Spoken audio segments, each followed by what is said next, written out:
Broadcasting from the business capital of the world, this is the Podcast Business News Network. And welcome back, everybody. So, whether you want to believe it or not, there's something inside of you that says you're not good enough. You're not worthy enough. You may think, man, that's impossible. We all have it in some different degrees. And many times there's a part of you that also protects that and then doesn't let any change take place. So now we live our lives feeling that we're not worthy enough, that we're not good enough in different scenarios and situations. Maybe you are aware of it. Maybe you think that. Maybe you're in a relationship and you just feel I'm not good enough for this person, but you are. We're going to talk to somebody today that offers psychotherapy and a wonderful modality called IFS. And how it can benefit you and how it gets through those protectors, the gatekeepers that don't allow change to happen. Scott Moresi is back with us. How you doing today, Scott? Doing great, Steve. How you doing? Terrific. Yeah. And we're going to talk about doing the work on your own along with the therapy. But I would love to just start with what's going on inside of us and how in our subconscious it's protecting certain areas of us we don't really want it to, but we don't know what's going on. Can you explain? Yeah, sure. Like you were mentioning, if a person has a part of them that is, for instance, telling them they're not worthy, they're not good enough, that's a part that we'd consider, a type of a protector, a manager who's sort of always set in the on position and is hypervigilant, doesn't know that it can turn off, doesn't believe that it's safe to stop sending that messaging. And so it's stuck in the on position and it's trying to protect, actually, it's trying to protect against that young part that believes it's unworthy. It's trying to protect that part from feeling that way anymore. Um, but the problem is that that critic part, let's say, if it's stuck in the on position and doesn't know how to turn off, then it's usually going to be polarized with a different type of protector called a firefighter, which has the opposite agenda, like an avoidant part or a distractor or a procrastinator that says, no, we're not doing all this stuff the critic wants. We're going to go shopping or, we're going to eat or drink Hmm. or whatever brings on the distraction from the energy of the critic. And then the exile underneath of it, the part that carries the burden of believing it's not good enough, doesn't get better. It just keeps feeling not good enough. And the protectors don't know that. Wow. So it sounds like those things, shopping, eating, alcohol, whatever it is a diversion. But I also, I always thought it was a gratification. You're not going to do it unless it feels good. Right, sure. It's that too. Yeah. Okay. It's also gratifying. Yeah, it feels good, brings on all the feel good chemicals and diversion and distraction so that we don't feel the energy of the critic and also so that we don't feel the energy of the exile of not feeling good enough. Hmm. How do we get inside our head to start dissecting that? Or it's really almost impossible unless you're doing some type of therapy. Yeah, I mean, especially something like IFS where, you said get into your head, right? And that's what a lot of us think. I think we're taught to some extent that because the problem feels like it's in our head, that's where we go. But that's not really where the problem is. I don't think. I find and a lot of IFS folks find that the problem is much closer to the body.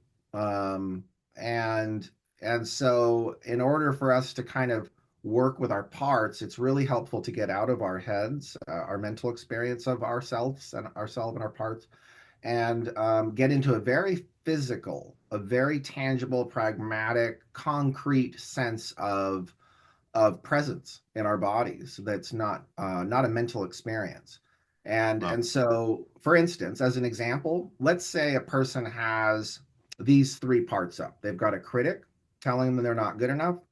They've got the exile believing it, and you've got this procrastinator, distractor part that's like, look at me over here, don't pay attention to any of that, right? Um, so what we can do with all that energy, and that's a lot of energy for sure, and that's why a lot of people will, or well, not everybody. There's a lot of people who do like a self therapy approach, and they don't see therapists ever. They just do their own work in IFS, and that's fine. That's one school of thought. And then there's the school of thought that you should see an IFS therapist at least for a little while to get a feel for the system before you practice it on your own. Read about it, take courses, etc. And so anyway, the point is that when we feel these energies, these three types of parts pulling on us, we really need the energy of self. And self presence is this. What does that mean, right? That's an idea, but it's also a real living thing that all of us know about. We just don't necessarily know we know it. And so if you feel, for instance, the energy of an exile pulling on you in your chest, in your heart, and it feels, I'm not good enough, and you feel the oppressive nature of the critic, and you feel the distracting nature, the procrastinator, you can drop your awareness down into, say, your seat, starting with your seat. Instead of up here with all that energy, you drop your awareness down into your seat, ground there. Notice how your breath responds to being aware of your seat. Then you can drop into your feet, same thing. And then you can drop into your breath. How does your breath respond to you being more aware of it? And then you can sort of scan your body from head to toe and notice, well, where am I feeling self present? There's all this energy of these parts pulling on me here and pulling on me there. But where am I actually showing up right now? Where is it me? And that might be in your seat or it might be in your heart. But anyway, Wow. once you find where you feel self present, then we try to sort of immerse like a tea bag being dropped into warm water into that experience to allow it to grow. And then the parts start to respond differently. The parts kind of go, huh, there's something else here, and it's not only us. And then from that place, we can start to develop a different relationship with them. Wow. A relationship with the parts. Right. Yeah. Amazing. You know, when you first said getting out of your head and making it more of a physical experience, I was wondering what you meant. It really was, Scott. I was trying to think, like, where's he going with this? How you going to do that? But now I see it. Uh-huh. It's almost, you know, you're moving your thought or that feeling lower, but I guess the key is knowing you've identified it and now you're going to move it down and now it's going to sit, you know, in your seat and you know, your Right. breathing is different because you've made a little change going on there. Right. Right. Wow. Exactly. Yeah. Yeah. Ah. Um, is that part of the work that you do on your own in between sessions? It is. Yeah. Yeah. I'm even doing it right now as we speak on a subtle level. Like right now? Yeah. Seriously? Yeah. Uh-huh. Explain. So as we're talking, there's a subtle amount of my I guess you could call it awareness or felt sense awareness of my seat and of my feet, just kind of because one of the things I think that's really cool about this kind of work, Steve, is like the how the five senses occupy a tremendous amount of real estate in our brain. A large portion of our brain is devoted to our five senses, and so our parts don't. Let me think about that for a second, Steve. I Our parts don't really know that. I think that's true. Our parts don't get that. More than anything, they don't get that we're here. They don't get that. They think they're the only ones home. And so they don't really get that we're here. And one of the ways to communicate that we're here is to drop out of the thinking mind into the real estate of the body, so that the parts go, oh, wait a minute, there's somebody else here. We don't necessarily know who it is or what they're all about, Steve or Scott or whoever, but there's somebody else home that's interesting. Wow. See, I would never even think that would be the case. I would think that it's part of you. It's aware. The different parts are aware of what's going on, but it almost sounds as if they're on their own island. I They're think in a not. lot of ways they are. I think the one of the big things about IFS that I think is so beautiful and powerful is that, you know, our parts are hurting and they're doing the things that they're doing in many ways to the extent that they don't know that we're an available resource to them, a viable and available resource to them. And you know, so when you think of the people in your life that you've known your whole life that are just really solid and kind of like a rock, and just nothing seems to rattle them, and kind of like how are they like that? You know, how did they get that way? And some of the thinking on that is that without them necessarily knowing it, they probably had the opportunity to develop in a certain way where parts are considered, you know, sort of like psychic structures in the mind that exist prior to experience. And so, left to their own devices, they developmentally self assign to various roles that make sense in the system. But when a trauma happens, it's a massive shock to the system. And so, these parts are forced into assigned roles that they didn't choose in a developmental way that was natural. And so they largely, you know, largely the problem when a person's going to see an IFS therapist, the problem is to some extent the parts don't know that that client is there and available to them. They just didn't learn that growing up. They didn't get a sense that someone else was home and that they didn't have to do so vigilantly what they do. Can we, before we even go deeper into this, explain if anybody missed previous podcasts, what IFS can help people do, the Sure. changes that it can make in your life? Yeah, yeah. Yeah, IFS is really great with well, it's great with a lot of different things, but you know, it's great with things that really interrupted our development, ultimately. Things that interrupted our psychological, emotional, even physical, somatic sense of ourselves. People who are real coordinated, it's thought, you know, probably had a chance to develop in a certain way so that certain parts didn't get interrupted in their development.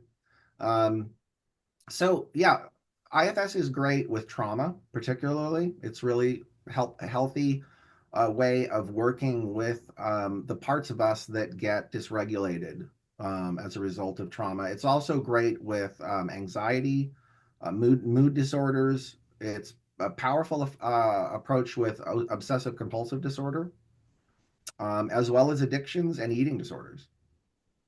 Wow. You said something a second ago that I've never heard it put this way. Um, in terms of our development, something has interrupted our development. And Yeah, yes, I get it. You know, our childhood, we've gone through big traumas, little traumas, and that's really governing how we act in life now as adults. But I never thought of it that way, that something interrupted our development. We haven't fully developed even as adults. right. Wow. It's like it's almost hard to fathom that, you know, Yeah. as we're doing adulting, you know, paying bills, working hard, all of that life. Um, but we're stuck. We're Yeah. kind of stuck somewhere, most of Yeah. us. Right. Yeah. Yeah. Yeah. It was described to me in one of the intensive trainings that they do in IFS that it's kind of like this is one scenario. But if there were parents in a home and their kids were young and they raised them up to the age of like 3 and 5 and 7, let's just say. And then for totally unexplainable reasons no one in the house knows, the parents just up and leave and they're gone and they don't come back for several years. So, but they do come back, let's say, 7 years later, when those kids are much more grown, and they throw open their arms for a big hug. And those kids don't exactly run in for a big hug because they don't trust you. They don't really even get who you are anymore necessarily, or what kind of a viable or available resource you are to them. And so it's partly first about helping them understand who we are, and through relationship and experiential process that they learn we're that viable and available resource they've been looking for but didn't know it. Wow. And then the parents in your example would represent who? Us. Us. Hmm. Yeah.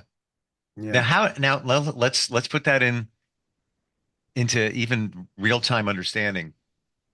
We Does that mean that we left ourselves as kids there to just kind of fend for ourselves? And how and why did that happen?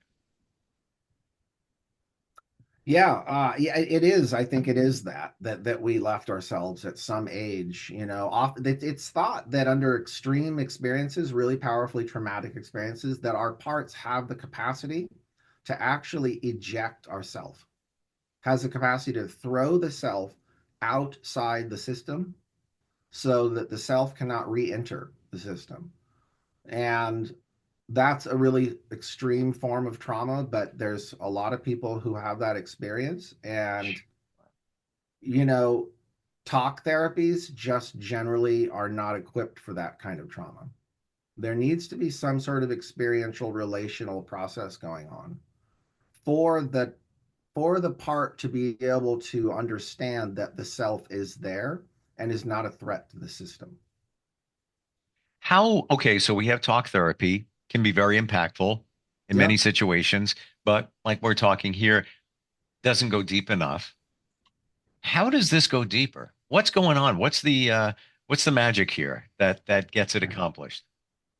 Good question. It's a great question. I think the magic is getting out of the head first.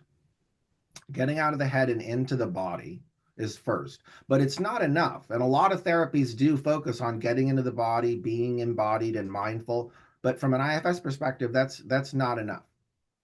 There needs to be. Let me say it this way, actually. What I find when I'm working with people or doing my own work is that when people drop into their seat and their feet and their breath and they start to have a more embodied physical sense of themselves, what I think is going on is that the the body and the mind are starting to become reintegrated a little bit, but that takes time. And just like the parents coming home after a long absence, the the body and the mind are kind of strangers to each other with trauma. And so the magic is the ability to drop into the body and have that felt sense of space, of distinctness between us and our parts and our parts and our parts, so that we're not all confusing one another as the same. Then we can have a relationship that is not confused. Um, and then from that relationship, we can heal the parts. I totally have it crystal clear. Yeah. It's it's almost like taking inventory of everything, not just your mind, but your body too, Yeah. and what's actually going on there. Um, Taking inventory of this part, that part, their relationship with each other, and then Yep. their connection to your body. Um, it's almost oh, I'm trying to think of the best word, but holistic, maybe a touch of metaphysical, where you're getting out of your head and you're connecting to your body and you're actually feeling. You're Right. feeling as opposed to Right. being this Right. tornado spinning in your mind that where you're all over the place. Yeah, and I'll add to that, Steve, the feeling piece that you're using there. I think you're using feeling in the way that I'm hearing it, but I'm going to use the word sensing only as a way of distinguishing from emotion feeling. Because a lot of times I think when people hear feeling, they think, oh, we need to go in and feel feelings. But really, that's not what we're doing. We're dropping in and sensing into the real estate that is our body, that takes up such a huge portion of our brain, so that our parts go, oh, wait a minute, there's somebody else home and it isn't us. Who is this? Mm. Do you feel that maybe there's a stranger? living there in your mind. I.e., one of your parts, but it's kind of a stranger living in your house. Yeah, I mean, yeah, they are, right? We are strangers to them, and they're strangers to us. And it's interesting, I think, that that strangerhood is part of what creates that lack of distinctness and that tendency for confusion of thinking that we are our parts or our parts are us. Like when that critic, like oftentimes people will say, "Oh my God, I got up late today. I messed up my alarm, and I was late for work, and I was being so mean to myself all morning." Well, that's a bit of a confusion. That's from an IFS perspective, that's not what was going on. What was going on is, well, okay, let's say, I don't know, this is just digging something out of the dirt, for instance, but let's Sure. say the person overslept last night because they drank, and maybe they have a drinking problem. And the critic jumped on them all morning because that caused them to wake up late and be late to work. And that critic part is being motivated by memories of times that maybe they had a heavy-handed father who Oh, was a drinker. And so that critic part is being motivated to try to keep them from being like their father, memories of that, which is also trying to protect against the feelings of probably not being good enough, the exiles, the young parts that feel I'm not good enough, I'm not worthy, say for this job, for this success or whatever. And so that person might have a vicious cycle of yeah. troublesome problems in their life. And what you're referring to sounds like a trigger. Something got triggered. Yeah, yeah, right.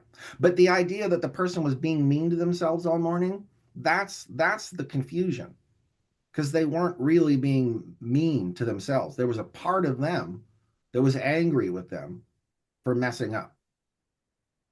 So, and totally understand that. We've all been there before. Like, I can't believe I did that. I can't believe I said that. Ugh. Right. But now you're one of your parts is punishing you, it Yeah, sounds like. yeah. Trying to keep you from doing it again, Right. like Right. dad. And shame. I mean, Yeah, yeah, shame's a big one. yeah, right. And the shame is what keeps that critic so vocal.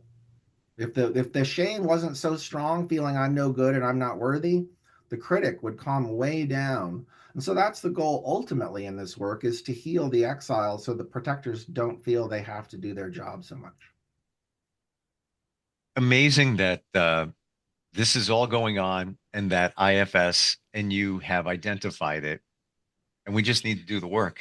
Because how much Mhm. better life would be, if you're not dealing, with stressed out, frustrated, angry, etc. parts Yeah, within. Final right. question. Yeah, Is the number of parts within potentially infinite? Are there so many? Like, yeah, yeah. or is there, you got most of us, we got, seven, picking any number. But really, it goes way deeper. It just I kind think of trickles so. down in terms of importance, but it's there. Yeah, I think so. I think that a helpful exercise that is useful for people with something like that, Steve, is right. The parts can be infinite, probably to some extent, but the number of kind of target parts or working parts that we Sure. have is usually somewhere in a handful or two handfuls of parts or so, and so it's oftentimes helpful for any of us in a moment like when let's say you have a public speaking engagement, Sure. some kind of a trailhead in IFS we call it a trailhead, a trigger, something that brings up our parts. And let's say one way to do a quick assessment is to notice, well, not necessarily how many parts are up, but which parts are up in the foreground. If you think of a stage, which Yes. parts are up in the foreground of my life right now, in the midground, and in the background. Totally got it. Wow. Hmm. Which is very impactful. And they can flip position, all the time, Hmm. depending on the situation. That's right. Yeah. Super Hmm. cool. Um, I'm going to change what you said today. I'm going to focus and be intentional on in terms of moving maybe what's here down lower and observing breathing and the feeling and the physical aspect of it. Yeah. Yeah. Absolutely. Super Sounds cool. great. Scott, what's the best way to find you? Somebody, uh, This resonates. I know it's pretty deep, but it's proven and it works and it's life-changing. How do they find you? Yeah, beyondwordpsychotherapy.com or 510-735-8868. Feel free to reach out, see if we're a good fit. When we talked about what we were going to talk about before we got on here, I got to be honest, I was like, I don't know. That could be a little confusing. I don't find it confusing at all. Yeah. You make it very clear of what's going on within us and what needs to heal. And for that, I thank you. Thank you, Steve. Appreciate it. Yep. And we'll catch up soon. We'll be right back. Are you looking for even more of the podcasts and hosts that you love? The Podcast Business News Network is proud to announce that you now have even more ways to listen live. Check out the MyTuner Radio, online radio box, and Simple Radio apps on iOS and Android, or find us online. Search for Business News Network on mytuner-radio.com or search Podcast Business News Network on streama.com and onlineradiobox.com/US. Take your podcast on the go and don't miss a minute of the action.